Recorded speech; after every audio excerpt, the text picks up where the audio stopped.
Hello students, मैं प्रदीप विद्यार्थी के पीएस की ऑनलाइन क्लासेज में आप सभी का स्वागत करता हूं। आज मैं आपको कक्षा 6 की पाठ्य पुस्तक संस्कृत का पाठ नंबर 8 पढ़ाने जा रहा हूं। पाठ का नाम है सुभाषितानि। इस पाठ को पढ़ते समय आप अपनी पाठ्य पुस्तक को भी खोलकर पढ़ते रहें ताकि इस पाठ के श्लोक आपको अच्छी तरह से समझ में आ जाएं। तो शुरू करते हैं आज का ये पाठ। सुभाषितानि आदर्श वाक्य है, मधुर वाक्य है। इस पाठ का प्रथम श्लोक इस प्रकार है। अभिवादनशीलस्य नित्यं वृतोपसेविनः चत्वारि तस्य वर्धन्ते आयुर्विद्या यशो बलम्। इस श्लोक का अर्थ है, अपने से बड़ों को नमस्कार करने वालों तथा उनकी सेवा करने वालों की आयु, विद्या, यश और ये बल, ये 4 चीज़ें बढ़ती हैं। इसलिए हमें सदैव बड़ों की सेवा करनी चाहिए, उनकी देखभाल करनी चाहिए, उनकी आज्ञा का पालन करना चाहिए, क्योंकि बड़ों की आज्ञा का पालन करने से, उनकी सेवा करने से हमारी आयु बढ़ती है, विद्या बढ़ती है, यश बढ़ता है। इसलिए बड़ों को नमस्कार करना चाहिए। दूसरा श्लोक इस प्रकार है, सुनिए। संपतो च विपतो च महताम एक रूपता उदय सविता रक्तो रक्त शास्त्र समय तथा। इस श्लोक का अनुवाद इस प्रकार होगा। सुख और दुख के समय एक समान ही रहना महापुरुषों का स्वभाव है। अर्थात महान पुरुष जो होते हैं वो सुख और दुख को समान भाव से ग्रहण करते हैं। सूरज उगते समय भी जिस प्रकार लाल रहता है और डूबते समय भी वह लाल रंग का ही रहता है, अर्थात सूर्य देव के समान ही बड़े लोग उन्नति और अवनति के क्रम में अपना रंग नहीं बदलते, अपना स्वभाव नहीं बदलते।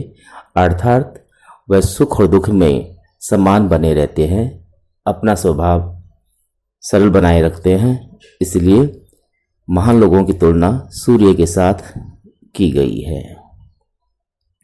अब हम तीसरा श्लोक पढ़ रहे हैं जिसमें सत्संगति के महत्व को बताया गया है। ठीक है, श्लोक इस प्रकार है बच्चों। जाड्यम दियो हरति सिंचति वाचि सत्यम मनोन्नतिम दिशति पापम पाप करोति चेत प्रसाद्यति दिक्षु तनोति कीर्तिम सतसंगति कथम किम न करोति पूसाम। इस श्लोक को एक बार पुनः सुन लीजिए।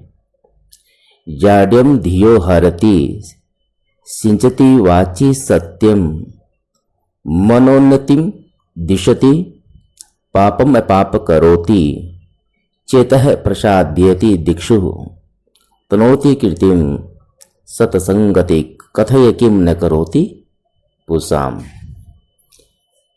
इस श्लोक का अनुवाद इस प्रकार करेंगे हम। सत्संगति के महत्व दर्शाए गए इस श्लोक में बुद्धि की जड़ता को हरती है, वाणी में सत्यता लाती है, सम्मान में उत्तरोत्तर वृद्धि को दिशा दिखाती है, पाप को दूर करती है, मन को प्रसन्न करती है, मन को प्रसन्न करती है, यश को सभी दिशाओं में फैलाती है। कहो सत सज्जनों की संगति या सज्जनों की संगति पुरुष का क्या क्या नहीं करती, अर्थात सभी कुछ करती है। कहने का आशय है कि हमें अपने जीवन में अच्छे लोगों की संगति करनी चाहिए। सच्चे और अच्छे लोगों की संगति करने से हमारी बुद्धि का विकास होता है, वाणी में सत्य का निवास होता है और सम्मान में हमारी वृद्धि होती है, पाप से हमें बचाती है, वो मन को सदैव खुश रखती है और हमारे यश को चारों दिशाओं में फैलाती है। इसलिए सज्जनों की संगति करनी चाहिए। इस पाठ का अगला श्लोक इस प्रकार है बच्चों। वित्रम यत्नेन संरक्षेत वित्तमेति च याति च अक्षीणो विततः अक्षीणो विततः क्षीणो विततस्तु हतो हतः। ये आप पुनः सुने। वित्तम यत्नेन संरक्षेत वित्तमेति च याति च अक्षीणो विततः क्षीणो विततस्तु हतो हतः। इस श्लोक का अनुवाद इस प्रकार करें। चरित्र की रक्षा करनी चाहिए। धन तो आता और चला जाता है। धन के नष्ट होने पर कुछ भी नष्ट नहीं होता है, उसे पुण्य कमाया जा सकता है, प्राप्त किया जा सकता है, किंतु चरित्र के नष्ट होने पर सब कुछ नष्ट हो जाता है। इसलिए प्रत्येक व्यक्ति को अपने चरित्र की रक्षा करनी चाहिए। अगला श्लोक इस प्रकार बच्चों, 5वां। परिवर्तनी संसारे मृत को वान जायते से जातो येन जातेन याति वंशः समुन्नतिम। इस श्लोक का अनुवाद इस प्रकार होगा। हमेशा बदलते रहने वाले इस संसार में कौन नहीं मरता अथवा जन्म लेता, पर जन्म लेना उसी का सार्थक है जिससे मानव वंश पूर्ण उन्नति को प्राप्त करता है। अर्थात प्रत्येक क्षण बदलने वाले इस संसार में हमें परिवार, समाज और राष्ट्र के पुनः